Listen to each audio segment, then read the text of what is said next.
जय हिंद दोस्तों। आज की इस क्लास में हम बात करने वाले हैं लघु बीजाणु जनन अर्थात माइक्रोस्पोरोजेनेसिस। माइक्रोस्पोरोजेनेसिस क्या होता है और बाद में हम बात करेंगे परागकण यानी कि पॉलन ग्रेन, जिसको हम लघु बीजाणु के नाम से जानते हैं यानी कि माइक्रोस्पोर के नाम से जानते हैं। यह क्या होता है इसके बारे में हम बात करेंगे। तो सबसे पहले हम बात कर लेते हैं लघु बीजाणु जनन यानी कि माइक्रोस्पोरोजेनेसिस। ठीक है, तो सबसे पहले आप हेडिंग डाल लीजिए माइक्रोस्पोरोजेनेसिस। हिंदी में पहले लिखेंगे लघु बीजाणु जनन। जनन इसको इंग्लिश में कहते हैं माइक्रोस्पोरोजेनेसिस।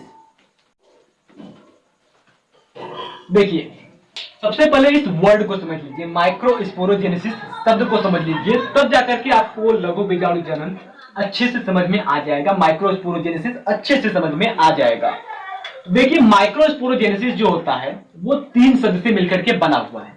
जो पहला शब्द है वो है माइक्रो। क्या है? माइक्रो। अब इस माइक्रो का मतलब क्या होता है? माइक्रो का मतलब होता है लघु, इसको कहते हैं छोटा यानी कि स्मॉल। दूसरा शब्द है स्पोर। क्या है? स्पोर। इसका मतलब होता है बीजाणु। जैसे कि सीड का मतलब होता है बीज, ठीक उसी प्रकार से जो स्पोर होता है उसका मतलब होता है बीजाणु। और तीसरा शब्द है जेनेसिस। जेनेसिस।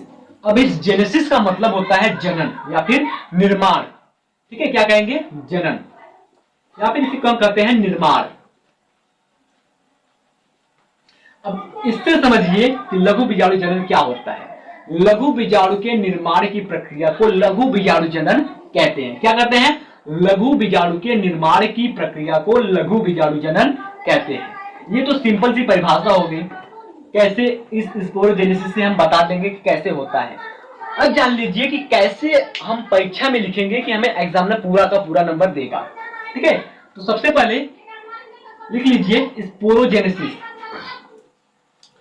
दोस्तों, जो परागकण होता है वो लघु बीजाणु धानी में पाया जाता है। लघु बीजाणु धानी में पाया जाता है और जो लघु बीजाणु धानी होता है वो पाया जाता है पराग कोश में। तो यहां पर लिखेंगे पराग मातृकोशा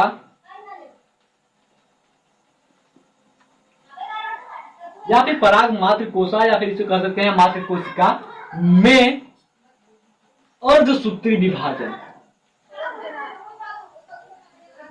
अर्धसूत्री विभाजन के दौरान पराग कण का निर्माण होता है।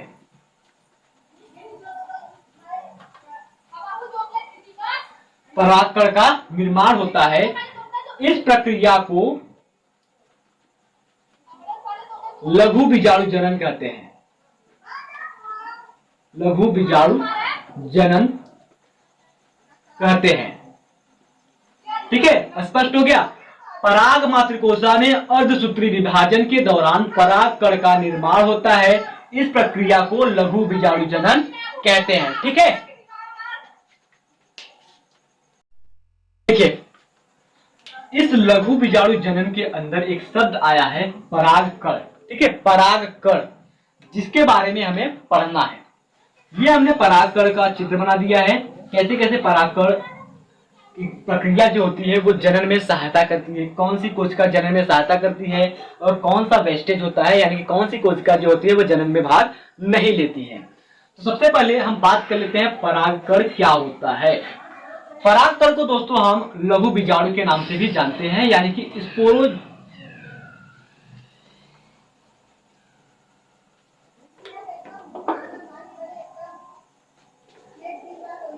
माइक्रोस्पोर कहते हैं।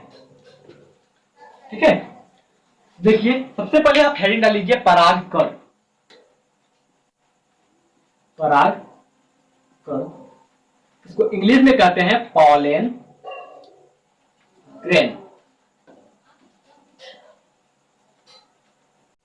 अब देखिए, ये जो परागकण होता है वो दोस्तों, वो पुष्पीय पादप में नर युग्मकों उद्भिद का प्रथम कोशिका होता है। क्या होता है? प्रथम कोशिका होता है पुष्पीय पादप के नर युग्मकों उद्भिद का। क्या? पुष्पीय पादप में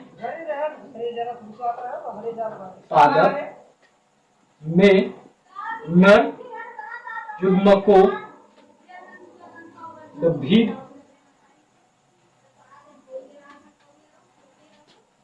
का प्रथम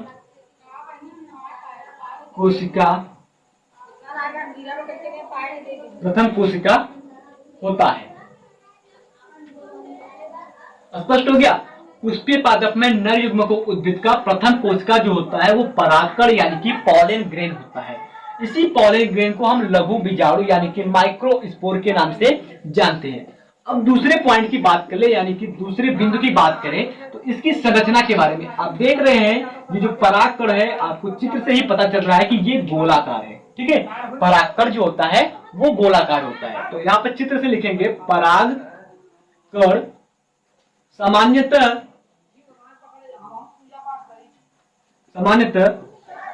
गोल आकृति का होता है। गोल आकृति का होता है। ठीक है, यह स्पष्ट हो गया कि ये गोल आकृति का होता है। और अगर हम इसमें दूसरे पॉइंट की बात करें, यानी कि इसके व्यास की, इसकी लंबाई चौड़ाई मोटाई कितनी होती है, तो इसका व्यास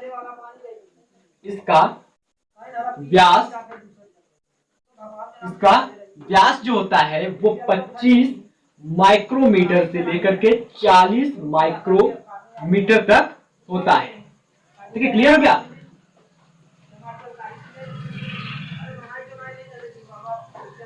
इसका व्यास 25 माइक्रोमीटर से लेकर के 40 माइक्रोमीटर तक होता है।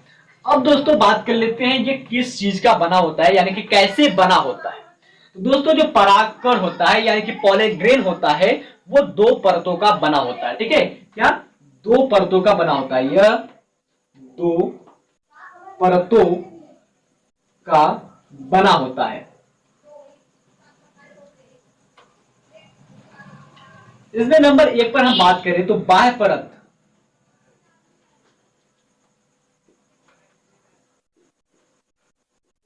जिसको हम बाह्य चोल कहते हैं। क्या कहते हैं? बाह्य चोल। अब दोस्तों ये जो बाह्य चोल होता है वो खुरदरा और कठोर होता है। कठोर व खुरदरा।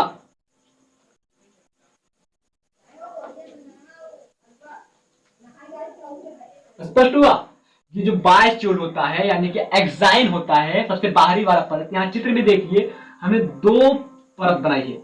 ये जो पहला बाहरी वाला है वो है बाह्य परत और दूसरा इसके अंदर की जो है वो है आंतरिक परत, जिसे अंतःचोल के नाम से जानते हैं, इंग्लिश में कहे तो इंटाइन। अब देखिए जो बाह्य परत होता है वो स्ट्रांग होता है और रफ होता है, यानी कठोर और खुरदरा होता है। क्यों? क्योंकि ये स्पोरोलेनिन नामक वसीय पदार्थ का बना होता है। तो यहां पर दूसरा पॉइंट हम नोट करेंगे, बाह्य परत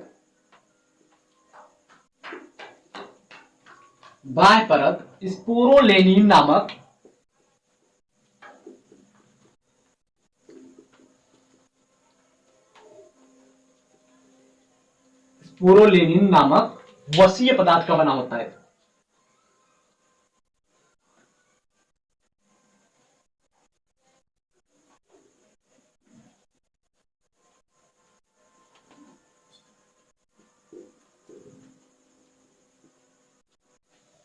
स्पोरोलेनिन नामक वसीय पदार्थ का बना होता है। अब दोस्तों एक पॉइंट आप यहां पर नोट कीजिए, अभी तक किसी ऐसे एंजाइम की खोज नहीं हुई जो कि स्पोरोलेनिन को नष्ट कर सके। ठीक है, अभी तक दुनिया में किसी भी ऐसे एंजाइम की खोज नहीं हुई जो कि स्पोरोलेनिन को नष्ट कर सके और स्पोरोलेनिन को नष्ट करने के बाद परागकण के केंद्र को नष्ट कर सके। अगर हम स्पोरोलेनिन की बात करें तो जो बाह्य परत में पाया जाता है, ठीक है, बाह्य परत में पाया जाता है, यानी कि बाह्य चोल में पाया जाता है। बाह्य चोल में एक ऐसा स्थान भी होता है जहां पर स्पोरोलेनिन नहीं पाया जाता है। ठीक है, एक ऐसा स्थान भी है जहां पर स्पोरोलेनिन नहीं पाया जाता है। अब चित्र से समझिए, मान लीजिए हमने यह बाह्य परत और आंतरिक परत बनाई है। इन सभी जगहों पर, ठीक है, इन सभी जगहों पर स्पोरोलेनिन पाया जाता है। लेकिन इसी बाह्य परत में एक ऐसा भी जगह होता है जहां पर स्पोरोलेनिन नहीं पाया जाता है। मान लीजिए यहां पर स्पोरोलेनिन नहीं पाया जाता है, तो जो जिस स्थान पर स्पोरोलेनिन नहीं पाया जाएगा उस स्थान का जो बाह्य परत होगा वो कमजोर होगा। तो जहां से पॉलन ट्यूब यानी कि पॉलन पराग नलिका निकलेगी और ये पराग नलिका के माध्यम से यहाँ का जो केंद्र होगा परागकण का वो आ जाएगा और इसी से होते हुए स्त्रीय जननांग के पास पहुंचेगा और लैंगिक जनन की घटना में हेल्प करेगा, सहायता करेगा। ठीक है, इतना जल्दी से नोट कर लीजिए। फिर चलते हैं आगे की ओर, इसके दूसरे परत की ओर। ठीक है, दूसरे परत की दूसरे भाग की ओर चलते हैं, जो होता है आंतरिक परत, जिसे हम अंतःचोल के नाम से जानते हैं। और यह किस चीज का बना होता है इसके बारे में अभी हम जान लेते हैं। ठीक है,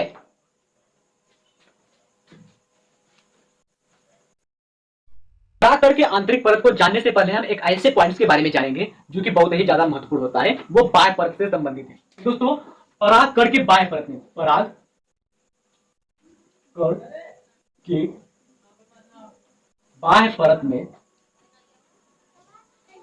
एक छिद्र पाया जाता है।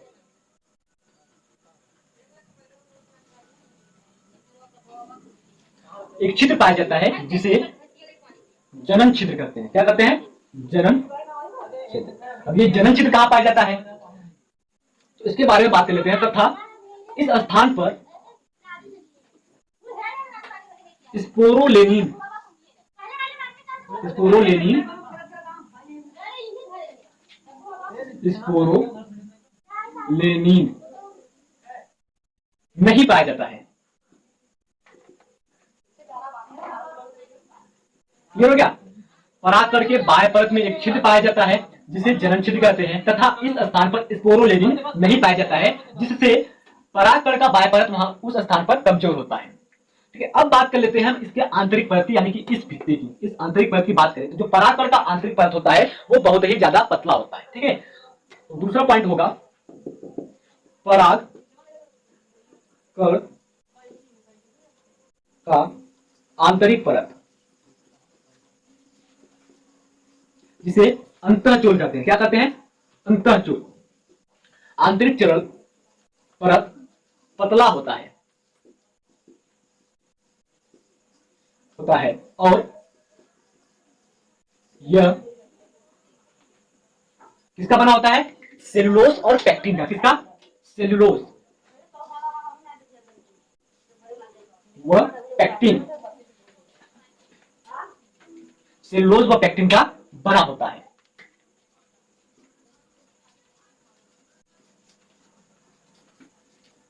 ठीक है, सेलुलोज और पैक्टिन का बना होता है। फिर उसके बाद बात करें परागकण जीव द्रव्य का,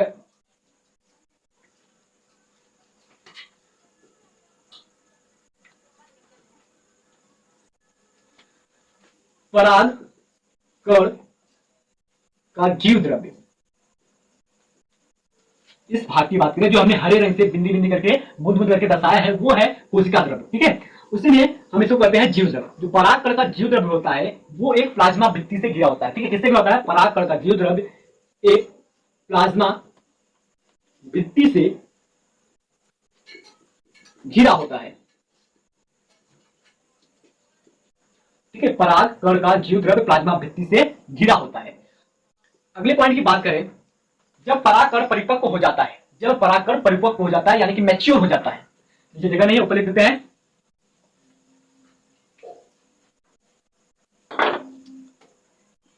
जब परागकण परिपक्व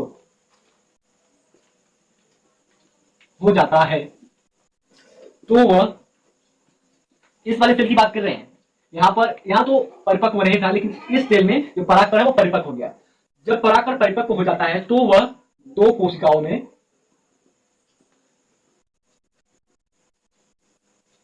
बट जाता है। नंबर एक यानी पहले कोशिका की बात करें तो वो होता है कायिक कोशिका।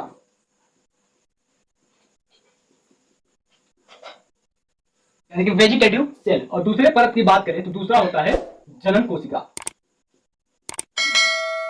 इसका मतलब रिप्रोडक्टिव सेल।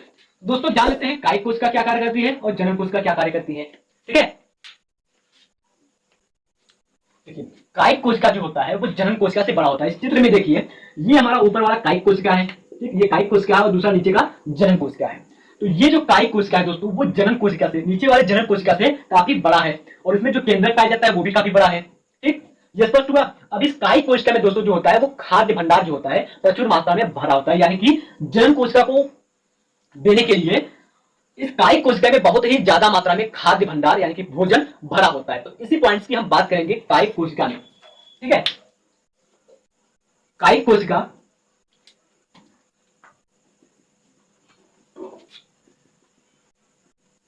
कायिक कोशिका जनन कोशिका से बड़ी होती है, जनन कोशिका से बड़ी होती है तथा इसमें प्रचुर मात्रा में खाद्य भंडार होता है। ठीक है, प्रचुर मात्रा में खाद्य भंडार होता है और इसमें अनियमित आकार की केंद्रक पाई जाती है।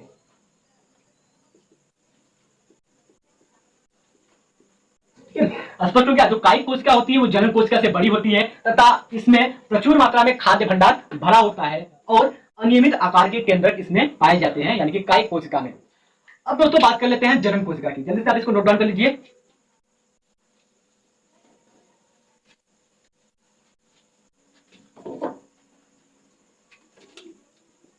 जनन कोशिका, जनन कोशिका छोटे होते हैं कायिक कोशिका से। चित्र को देखकर आप लिख सकते हैं जनन कोशिका जो होती है वो कायिक कोशिका से छोटी होती है। लिखेंगे यहां पर जनन कोशिका कायिक कोशिका से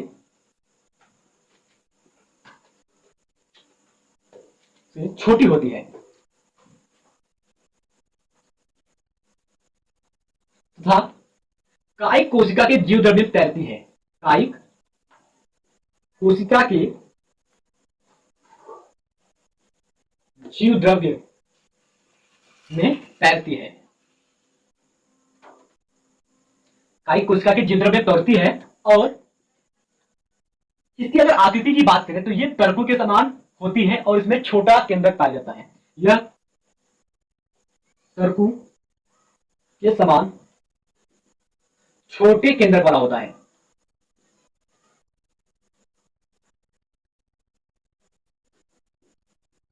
छोटे केंद्रक वाला होता है। आई होप दोस्तों आज का क्लास आपको पसंद आया होगा। सो दोस्तों अगर क्लास अच्छी लगी हो तो प्लीज क्लास को लाइक कीजिए। अगर चैनल पर नए हैं तो प्लीज चैनल को सब्सक्राइब करके बेल आइकन को प्रेस कर दीजिए ताकि हर वीडियो का नोटिफिकेशन आपको सीधे मिल सके। और हाँ, अपने दोस्तों को शेयर करना न भूलिए, अपने दोस्तों को शेयर कीजिए। मिलते हैं आपसे नेक्स्ट वीडियो में, तब तक के लिए जय हिंद, वंदे मातरम।